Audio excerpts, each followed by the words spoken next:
Ekibiina ekyasooka okubanga kigula pate obanga kifuna amaka agabo amatongole kyali ekibiina ekya UPC ekina ekizimbe ekya Uganda House wali mu Kampala. So mwabaloza nti tubadde muyaga oguzze nti gugenda kufuyibwa gugende. This is just the beginning and we are here to stay. Byali bigambo bye mu 2022 mu July. Sometimes people bachitaming anti balinga bali basigninga contract ndikati fifi wabataze mu kuzanyira Aromatic obalo ipi wabataze mu kuzanyira Aromatic bavudde ku kibiina bagenze kyagudde olwokuba bazanyi ba manyo ba. Yes, all right, tuba tuyingide onate kumukutogwa Kaifashi the broadcast ogeza ko kubanga tukwasaganya ensonga ezenjawulo tuba tutudde ogeza akato kubanga tudigestinga ensonga wano ne wali ogeza ko kubanga tuzikwasaganya. Mapita Kaifashi Uganda straight out a DXB to Uganda to the world ogeza ko kwasaganya ensonga ezenjawulo. The alien skin of Dubai, the bobby wine of UAE. Mbanzi gusembi senge ebyo kuba nga tukakaka obanga tugeza ko kusasanya entertainment. Any kind of news ogeza ko kubanga tuga kutemera tubanga tuga kusembereza okumpi wobera osinga okubanga obitegerera bulungi nnyo ddala. Nenga nyongera okutumira ku baganda baffe bonna gye muwangalira amawanga ag'enjawulo abawangalire Qatar, Dubai, Saudi Arabia, Abu Dhabi, Sharjah na gyoli gy'oba osinga okubanga okikwasaganyiriza nyongera okubanga mukutumirako nene nyongera okubebaza nti mugyebaleko gye mutuusako engalo. Tuba tugguse tandikirawo mbeera ya kazigizigi teri kuzanya teri kusinika manyo teri kubanga ate tuwawanya nenga sina bagenda maaso nyongera okujjukiza tutekemu esimbi abaliri biti parago eneetaaga okubanga osiba enviiri etago kubanga bakolako makeup bakitago kubanga otereza enjalazo nobanga ofanana bulungi nga tugatwa mukazako ali abakyala kitooke kifansalira mwe kwatajja kubakolako bulungi ate ngagamba alina package gye alina gye bakuleetedde esawa zinagezako kubanga etambula kye batumye Lily Beauty Supplies gwe no kwetago kubanga surprising omwagalwawo oyina birthday wetago kubanga bamu surprising a birthday oyina baby shower wetago kubanga surprising omwagalwawo with a baby shower party. Oyina simple all anniversary yonna gyoyagala okubanga bakwasaganyiza ebbanga lyomaze nga oli mu love n'omwagalwawo byonna babikwasaganya ne bwe oyagala kutegekera party birthday party ba approaching ku namba yaabwe eri awo wansi bajja kuba service bazikwasaganya bulungi. Ziguse mba ntandikiddewo the alien skin of Dubai okwasaganya ensonga sibalwise. Anyway, amawulire agaliwo agagezaako kubanga gatambula ab'ekibiina kya National Unity Platform oba kiyite NUP lunaku lwabadde lwajjo ne bagezako kubanga bagulawo party headquarters zaabwe wali eri neri vudde mutwe naye gwe kyoba omanya baguddewo party headquarters zaabwe ezakuliddwa omwami omukulu Robert Kyagulanyi Ssentamu era mu bufunze kati NUP yagenze mu kyokubiri Monsio mugwanga lya tu Uganda sijaga kubawe ngamba Monsio namba combine is the whole world mugwanga lya tu Uganda nga ekibiina ekyasooka okubanga kigula pate obanga kifuna amaka agabo amatongole kyali ekibiina ekya UPC ekina ekizimbe ekya Uganda House wali mu Kampala. So National Unity Platform yegasse ku mugendo ogwo kubeera apate y'okubiri mu Uganda nga nayo efuna amaka agabwayo agobwananyeza agataliko kubanga bapangisa. So bagaguddewo mu butongole era kati ekibiina kiina wekituula wekitereredde entende. Tujjukira nti ekibiina kino kibadde kituula ekamwoca wali ku kyetwaliisenga ebizimbe by'omukulu Robert Kyagulanyi Ssentamu nga wano yabawawo ebbanga eriise n'abawawo okukolerawo emirimu gy'ekibiina for 4 years. Naye nga okubazaako emabega tujjukira nti site eno oluvannyuma lwa National Unity Platform byonna ebyaliwo okubanga bagenda ne babanga bafuna ettaka lino site eno okubanga etandikibwawo obanga batandika okubanga bazimba tujjukira bulungi ndowooza yatandika yali July 2022 I think omwezi gwa July awo naku z'omwezi simujjukira naye nga nzijukira bulungi omukulembeze Robert Kyagulanyi Ssentamu nga agezaako okubanga abaanalizinga n'abagamba nti mmwe mwenna abalowooza nti National Unity Platform oba People Power muyaga ogugenda okujja gufuuyibwe kubanga omuyaga gubako ne climax ogutuuka nga guvuga nnyo ne gumala ne guvaawo ne gugenda kati yali agezaako bategeeza nti mwabalowooza nti tubadde muyaga oguzze nti gugenda kufuuyibwa gugende. This is just the beginning and we are here to stay. Byali bigambo bye mu 2022 mu July ng'agezaako kubanga introducinga site eyo ebadde yakatwala omwaka gumu n'emyezi nga gigi 5 oba 6 okuva lwe yagiggulawo myezi 4 ndowooza kwetaano okuva lwe introducinga site eyo. Of course ngegezaako kubanga etambula bulungi nnyo ngegezaako kubanga abakikwasaganya mpola mpaka olunaku olwaleero bwe bagigguddewo. Abakulembeze bangi abeetabye ku mukolo guno ogw'okuggulawo party quarters zino omwabadde ne former president w'ekibiina ekya Forum for Democratic Change oba giyite FDC Dr. Kano Kiza Besigye, omwabadde ne Lord Mayor Elias Lukwago of course nga nampala w'ekibiina kya FDC right now tubeera twogerera, omwabadde ba Miriam Matembe of course omwabadde LOP oba muyite leader of opposition kulembera ekibiina kya NUP mu parliament, omwabadde omusajja omukukutivu omusajja yali munnabyabufuzi ow'amaanyi Dr. Kenny Luchams the man. Abasajja babadde bangi nnyo ababadde abanene ku mukolo ogwo. Of course ani mwana mulenzi Big Eye Chakazi Bani Material bamwaniriza of course as Bani Material yabaddeyo ne bamwaniriza ne bamwaniriza ewaka ne bamugamba we bale kubanga odda ku side y'abantu for erengo time era mu speaker y'omukulu Robert Kyagulanyi Ssentamu yagezezaako kubanga amutegeeza nti ffe ng'abavubuka tukola ebintu bingi na at the end of the day bw'oba ogezezaako kulabula nga olaba ekituufu then that's the world we are moving in. Of course omukulu Big Eye yabadde musanyufu nnyo n'amugwa omukulu mu kafuba era n'ayimba n'akayimba ka Kazibandi Material. Big Eye yawulidde nga ayagala kusiirira we yabadde. Big Eye yatunudde nga takikkiriza nti ye Big Eye alina omukulembeze w'ekibiina kya National Unity Platform omukulu Robert Kyagulanyi Ssentamu. Olaba ne tukize tugaane nti abantu tusobola okuba nga ffenna tukulidde wamu oba ffenna nga tubadde ku mulimu gwe gumu, naye omuntu we bagezaako okumulinnyisa amadaala n'ava ku level gye mubaddeko mwenna bale tukirize tugaane ebintu bikyukamu go ge mazima. Omukulu Robert Kyagulanyi Ssentamu kasita yateeka wansi okuyimba n'akwata kali endala level ne zirinnyamu. Essaawa zino kati gwe muyimbi munno okutuukirira Bobi Wine duli mwali musobola omutuukirira n'omukubira n'ogenda eka uwe magere n'omulaba ne mwesanga ku biiki ne mwesanga mu bivvulu, naye kati level yalinnyamu blood. Si yoli Bobi Wine gwe mwasisinkana kati oyimirira ne Bobi Wine n'owulira nga ebitiibwa byonna bikwambadde. Tulabye abantu bangi abamusisinkanye ne batasigala kyekimu nti obulamu bwabwe bukyuka nti oba nti oba biki awulira nga kwegamba oba ngambe ekitiibwa. Kati ne mukulu Big Eye musajja atuyeewombe sinaga police n'amuwa akafuba ne nga Big Eye musajja wange. Kagapata ni abaddeko ebintu bingi nnyo. Twalabye ne mu speech ya LOP yagezezaako kubanga awa ensonga ez'enjawulo era leader of opposition ono omukulu Mafaya Simpuuga we yaviriddeyo na introducing kansala wa NUP omukulu we Wakiso we bayita Robert Segawa eyavaayo recently nawe wenyula babaka ba NUP emiggo nga balanga okulya mu kibiina olukwe. So omukulu ono leader of opposition yagezezaako kubanga ategeeza nti naye I think ye strategy yamu gyagenda okubanga employinga eri ababaka ba leadinga eri ababaka ba leadinga mu lukiiko olukulu olw'eggwanga owali eri ku parliament. Naga kati buli mubaka agezaako kubanga azanyira mu nsonga ezitambuza eggwanga wakuwewenyula emiggo ng'omukulu Robert bwe yakoze. Robert ono bamusimye era n'avaayo n'ajja n'awubira ku mukulembeze. Of course osobola okukola ekintu nga as a joke but at the end of the day tomanya ogenda kifunira mukati. So yakoze he got recognized of course. Salute and we so blessed ku kintu kyewakoze ekyokuba bano naye kuba bano kisobola kubeera blessed. Anyway babidde bekyatambula nga era mbadde ngezaako kunnyonnyola nti NUP yagenze mu kifo ekyokubiri wamu ezimu ku pate ezisoose okufuna amaka ag'obwazo ku bwannannyini nga tebapangisa era nga kino kitegerekeka nti ne gavumenti yennyini eri mu buyinza teyina maka gayo ga bwannannyini ndi bapangisa mbu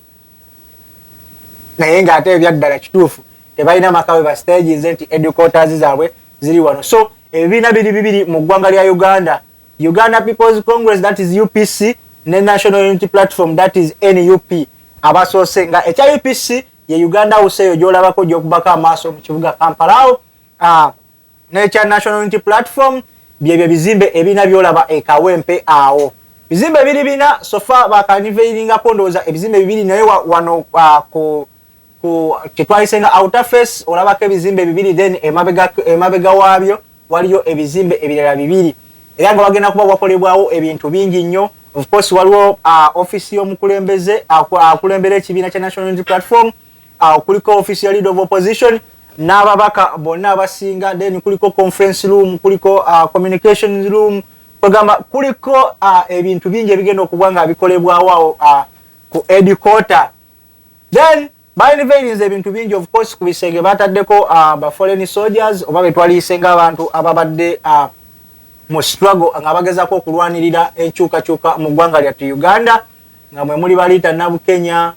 Of course abantu bonna bambi abazze bafiira mu struggle bonna bagezezako kuba nga babateerawo ekisenge kwe babatadde okuba nga bagezako okubajjukira era nga kitegeerekeka nti buli muntu anajjangawo analabiranga okunamanya nti these foreign soldiers baliwo gezako okuba nga balwanira enkyukakyuka mu ggwanga lyattu Uganda. Kino nno kifunamu ekyokuyiga kingi nti bwe baba nga bakedde ku makya ne bava mu bulamu bw'ensi eno oba nga bagezako okuba nga bava mu bulamu bw'ensi eno nti tebaafa bufi ate tebaavaawo wabula baasigala ku myoyo gy'abantu ate era nga balijjukirwanga emirembe n'emirembe buli muntu oba n'emigigi egiriba gibaddidde olwa ekikolwa ekyobuvumu kye bagezako okuba nga bakola mu mbeera ey'okuba nga batambuza enkyukakyuka. So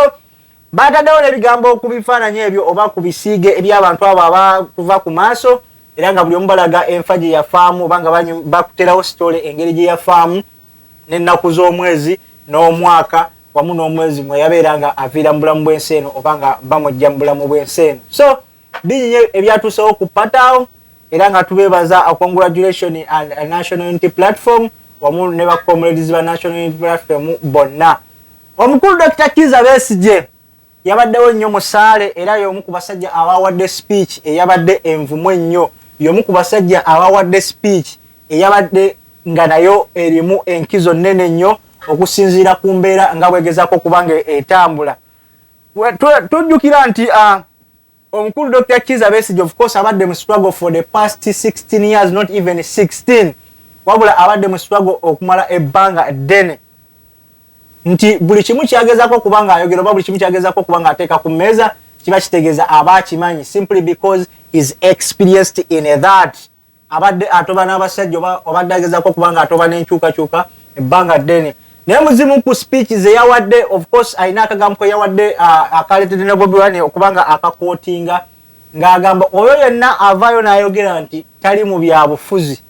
musiru oba mu buyabuya oba mu gwagwa. Mukyo kye yabadde agezako okubanga ategeeza mu bigambo bye byadde ayogera nti mu nsi mwe tuwangaalira buli kintu ky'okola ng'okimanyi kirina embalirira ng'ekwekuusa ku gavumenti, that is all politics. Nti amateeka ge tutambulirako mu ggwanga lyattu Uganda gabagibwa mu palamenti mu lukiiko olukulu olufuga eggwanga olwa parliamenti nga gabagibwa ababaka aba palamenti. So kitegeeza gwe okubanga oli abiding with that laws, that means you engage yourself in politics. Embalirira yonna emisolo gyonna buli kimu kyokola kyabadde agezaako okutegeeza nti that is politics. Nti n'ekirala bw'oba nga togezezaako kwenyigira mu kino ng'ogamba nako w'embeera eno n'embeera bweti yantama batukoze bwe bati ne bwe bati nga gwe kennyini tovudde okubanga ogezaako okwenyigira mu nkyukakyuka eyo, that means oli musiru. Akantu ako nno kakutte ku bantu bangi nnyo ate nga abantu bangi nnyo bazze babyogera. I'm not a politician, nze siri mu byabufuzi, siri biki. So omukulu Dr. Kizza Besigye ndowooza naye abadde ajjanga akiwulira mu bantu bangi, so agezezaako kubanga avaayo n'agezaako kubanga akitangaaza. Omukulu Bobi Wine kyeyaziza mu luzungu ng'agezaako bagamba nti if you are not in a politics or if you are not a politician then you is a fool. So mu mbeera eyo ng'agezaako kubanyonyola nti gwe wenyininyini gwe wenna agamba nti toli mu byabufuzi oba tewenyigira mu byabufuzi, gwe musiru, gwe mu buyabuya, gwe atategeera, simply because politics is everywhere. Kubanga twamulabako ng'agezaako okuvaayo ng'abitangaaza n'agaba ettaala gy'okozesa, ekikopo ky'okozesa, amafuta g'ogula ng'oteeka mu mmotoka, emmotoka gy'olinya, that is all politics. So omukulu Dr. Kizza Besigye eno era mu speech ye yavuddeyo n'agezaako kubanga atangaza ensonga ez'okubanga beeyawulayawula. N'agezaako kubagamba nti if you are in a struggle, muleke kutalinga struggle into a partisan. You need to be together. You need okwekwata wamu nga ebibinja ogezaako kubanga mutuusa common goal ey'enkyukakyuka okubanga mugezaako okufuna kyemwetaaga mu bulamu bw'ensi eno oba kyemuluubirira mmwe nga mmwe abagezaako okubanga mwewaayo okununula eggwanga. Kubanga agamba eggwanga lyawambibwa ne ligenda mu buwambe okuva ku mwaka ogwa 1961. That's when those akaga mwebiri, that's when we got an independence. Nti lizo lifugibwa bamusibira mu bwa bangi nnyo abantu tebavangayo kugezaako kubanga bafuna oba obwetowaze wabwe okubanga beetwala bonga bo bennyini. So Dr. Kizza Besigye n'agezaako era okwenda mu maaso n'okubanga alambulula ensonga ez'okubanga mwegatta, n'agezaako kubanga awa ensonga ze lwaki abantu temwaligezezzaako kweyawulawera kubanga mutandika okubanga muteekawo embeera ey'okwevuma, embeera ey'ogezaako kubanga mweyisaamu amaaso simply because kikunyiga kinyiga n'oli kimunyiga n'oli kimunyiga. So ogezaako okusitulira obwamu oba eddoboozi eryawamu tuteekeddwa okubanga tujjamu obumulumulu obwo bw'okubanga tugezaako nga okubanga twevuma oba nga twetwalira oba nga tweyogerera ebisongovu ne tutunuulira kye tubanga twetaaga okubanga tuggusa wali wennyini we tukyagalira. So embeera bwetyo bwegezaako okubanga etambula awo, naye nga of course omukulu twabalabe nga babalambuza ebintu bingi nnyo. Balina courts ezateereddwawo, amayinja ag'enjawulo agateereddwawo. Buli omu oba ogenzeeyo ojja kubanga osobola okubiraba. Mukulu of course Bobi Wine avuddeyo n'abagamba nti ettaka lino ebyapa byalyo tebiri mu mannya gange ngaze Bobi Wine, wabula biri mu mannya ag'ekibiina ekya National Unity Platform. N'abagamba nti ate what is the National Unity Platform? Nti be bantu bemmwe wali wammwe, buli muntu yenna yenna oli waddembe ogendayo mu bbanga lyonna ly'oyagalidde okubanga ogendayo kubanga gali maka eri Uganda wali mwenna wammwe. Bw'atyo obubaka bwe yagezezzaako kubanga abatuusa mu speech gye eyabadde ey'eddakiika 16 ogezaako kubanga akwasaganya ezo ensonga ez'enjawulo. Naye nga twongera okubayozaayoza mwenna abannankyukakyuka oba ba comrades aba National Unity Platform, congratulations. Ate tusaba Mukama Katonda abeere ng'ateekamu obwangu mu byonna byonna ebigenda okubanga bikolebwa, ate n'eggwanga lyaffe ligezeeko okubanga litereera mu mikono mwe tulyagala obulungi, libeere nga ligezaako okuba nga buli kimu kitambula bulungi mu mbeera mwe tukyagalira. So embeera bwetyo bwe yabaddeawo ng'ekibiina kigula, of course atwalabye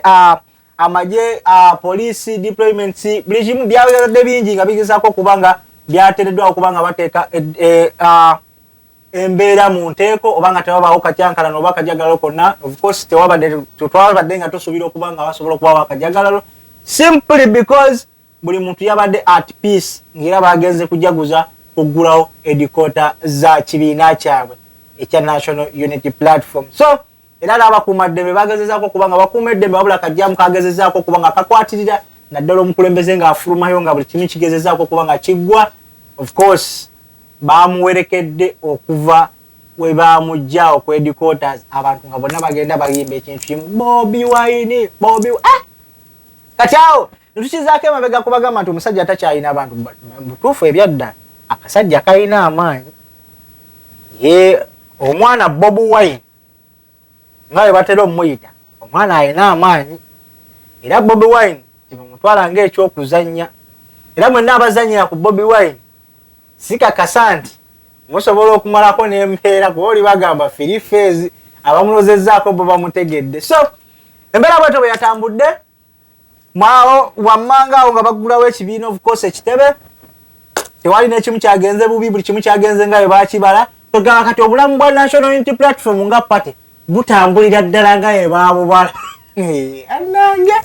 butambulira ddala nga bwe baabubala oba nga bwe baabwagala, lwakuba nti ebiruubirirwa byo nga byo common goal. Lwaki ekibiina kyatonderwawo tebinaba kuba nga bituukirwako, kyekyo kye baatuuma entebe mu ntebe. Naye nga inshallah tubasabira Allah abeere ng'ateekamu obwangu,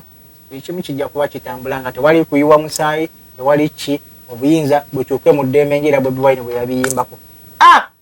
Embeera bwetyo bwe yatambudde awo So nenga sinabagera wala nyongera okubajjukiza nti tuteeke mwamu ensimbi abaliri beauty parlor gwe neetaga okubanga bakusiba kaviri weetaga okubanga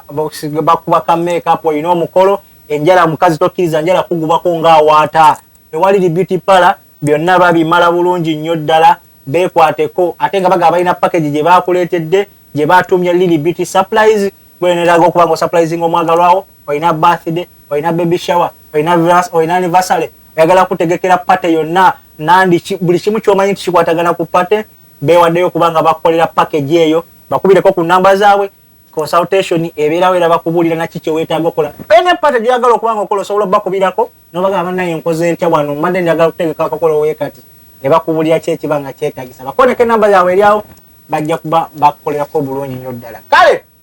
tukyagenda mu maaso n'amawulire gaffe agatuukawo abantu bangi bambuuzizza kuba nina bakyali bae bangi abaali bamanyi nti nsupportinga nnyo ekibiina ekya Aromatic production olwaliro nabaddeko ne Chaliwa nambuuza naye waayi ekibiina kya Chaliwo Lubowa actually Lubowa naaba muganda wange Lubowa Ahmed oyo musajja muziranga aba muganda wange ddala kablaza ne bambuuza ekibiina ky'esitole ky'abazannyi abakukutivu oba betumanyi ng'ab'amaanyi ekibiina nga bagenda bakyawukanako twalaba omukazi Diana Nabatanzi ekibiina nakivaako twalaba omukyala Fifi the Queen naye of course I don't think it's Fifi the Queen waliwo any agreement nti oba agenda kuba joining ekibiina the same applies to AP I think abondooze yalinga bolaba collaboration nti omuntu osobola okujja n'okola n'omuntu oluyimba then n'amala ne mukola ki ne mwawukana of course buli omu nadda ku bibye though sometimes people bakitaminga nti balinga baali basigninga contract ndikati Fifi wabatazeemu kuzanyira Aromatic oba AP wabatazeemu kuzanyira Aromatic bavudde ku kibiina bagenze kyagudde olwokuba bazanyi b'amaanyi oba olwokuba nti bantu balina amaanyi besides movie naye nga it was like a collaboration of course ne bakola filimu eyasooka n'etunda bulungi and I think they decided also ogezaako kubanga bakola filimu endala naye beerenga egezaako okukola ki etunda so babidde bwebibanga bitambula of course nebagezaako kugamba Rape of course ndowooza alina movie naye gyagenda okubanga akola naye already Rape yali yagamba alina ekibiina ekikye of course yali alina gye yazanyireko ndowooza Muhammad Luba gye yamulaba n'agezaako okubanga amuapproachinga babeere nga bakolayo ka movie of course ne Fifi the Queen naye bagezaako okuba batambuza emirimu gye ekitamanyikiddwanga kyekya mwana muwala Diana Nabatanzi ye lwaki yava mu kibiina naye of course ba Florence bakyaliyo bazanyi balungi ekibiina kya Aromatic kizibu kyakuggwawo essaawa zino simply because Aromatic eine emijiji gino egy'abavubuka gyeyina they are very good when it comes to kuzanya movies I think bwe tubanga turankinga it's always bad to rank something naye I myself this is my opinion according to me Aromatic is one of the best entertainment over a best movie industry. No. Aromatic is one of the best movie nchitaminge ntya. Nambe group kale ekyasiza okubanga efulumya one quality 2 bafumba ekintu kyabe ne kijja bulungi nnyo okubanga bakiteeka ku TV obanga bakiteeka ku mpewo 3 filimu zaabwe za njawulo omukko 4 ekintu kyabe kye bakola it's more of reality they are very good in what they are doing because Aromatic basobola okuchozinga kye tuyita talent so with the Aromatic we don't know maybe there was some agreement or good contract yali eweddeko n'abeeranga of course yeyongerayo kubanga akola ebintu ebibye nga ye ng'omuntu ekitali kwe kyabalala bye bagezaako okubanga bakitaminga mbu Diana Nabatanzi yali takyasobola kubeera mu kibiina simply because yali atandise okubanga asinga boss we ssente simanya Diana Nabatanzi avuga Range Rover boss we avuga Alia Kawundo so kati omuntu wa Range Rover n'owa Alia Kawundo ate nga owa Alia Kawundo yafuga owa Range Rover mbu awo levels ziba tezenkanankana muganda wange bw'oba wegendereza abagagga ebiseera ebisinga talina omugagga gw'osanga na smartphone mbu ali awo agenda abeebera naye simanya akwata smartphone eriko simanya iPhone 15 efulumye n'osanga omugagga nga musoke mumpeyo no obasanga n'akasimu bwekati n'ogamba kadono ku ssente z'alina nene essimu gy'akwata kiki kyayagala mu nsi nenga sigala mbu abatabirina tunuulira Museveni tamanyira bifa ku social media amala kubuuza muwala we ngiwa social media egamba nti bweti ne bweti nenga ogamba waliwo essimu gyayinza okusongamu nga ne batagimufunira ne bwakuba mu iPhone mwenyini n'abagamba njagala mulete essimu eyo nga welcoming wall ereta manya gange Museveni basobola kimukolera because he has all the money naye akwata akasimu bweka baba n'ebyokukola bingi ebyokuloozaako daani ebyo so kyekimu n'ekyo omukulu w'amadini oba avuga emmotoka hali akawundo ye gyayagala ddala n'abatanzi avuga Range Rover gyayagala oshegera we know everyone that people getting busy and oba togenda kufiira ku kintu mulundi gumu oba togenda kufiira ku kyo you have to leave other people also ogezaako kubanga basitula ebitone byabwe of course Diana Nabatanzi has been in the movie industry for a long time yatandika kali bwe kati see where she is right now a grown up lady a responsible woman a woman go tunulira with all characters joyinza okubanga weetaaga mukazi that's Diana Nabatanzi for you so ebya Aromatic mwabagezako kubanga bewoza sima abazanyi basikatalinze kati basigazaamu ono mukyalo munene Florence Nampijja no kiri kibiina kyakolebwa nga kifulumya ne kiyingiza and of course they cannot tell you what is happening inside the kibiina simply because tebibakwatako mwemuli bawagizi you just wait kikye babafumbidde so that is it that's the Aromatic for you ebintu bingi nnyo naye kulwembeera y'obudde munzikirize banaye ngezeeko kubanga ambeerekereza naye nga n'olwensonga eyo ebintu bwebito bibadde bigezaako kubanga bitambula oba amawulire agagezaako kubanga gatambula mu ggwanga lyattu Uganda oba n'emirwana gitulinandewo so sigenda kubanga nsukirawo olunaku olwaleero bwetyo bwe ndabise we shall keep on bringing a lot of things for you just keep on logging bw'oba mutya bambi toyitawo without a subscription ategezaako kubanga olekawo ka comment nawe okusharinga tekikuzira muganda wange tugezeeko kubanga tukwasaganya kubanga tugamba obumu bw'emaanyi ate nga tuteekeddwa okwesitula ffenna n'abannayuganda yagaliza munno naye akwagalize teweefuula nti ate nze sebinkwatako ebyo tebisobola kunyumira biki ekirina kyekikujjako kubanga osubscribinga bampita Kaifash Uganda straight out of the exhibit Uganda to the world kula Kaifash UG the broadcast ogezaako kubanga tukwasaganya ensonga mbatumirako mwena abantu abanjagala abanzikiririzaamu Lily Beauty Parlor I salute you thanks you for always being there winambemo wange ntumira ku kyali wange Dr. Wiki nkwagala nnyo Arch Brains mwena mbatumirako bakyali bange nenyongera okubatumirako era nga mbagala sikena kubanga suka wona akumata kumira mpeera salamu alaykum